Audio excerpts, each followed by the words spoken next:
Presidente, é um tema complexo, delicado no meu ponto de vista. Eu acredito que o primeiro passo é a discussão. Acho que essa moção ela vem de encontro a algo bem constante e que requer, sim, uma avaliação crítica. Eu acredito que o primeiro passo teria que ter sido conversado com a Comissão de Direitos Humanos, com a Comissão da Saúde, ter alavancado aqui uma audiência pública.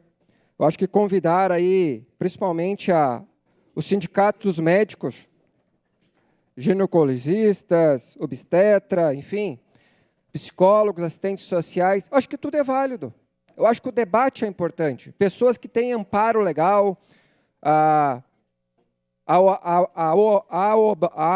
OAB também participar, acho que o Conselho dos Advogados, acho que é uma discussão importante, para depois sim nós vir aqui na casa e votar. Eu hoje não me sinto preparado, não me sinto adequado para votar a favor ou contra. Para mim é algo sério quando envolve os direitos das mulheres, essa questão do estupro.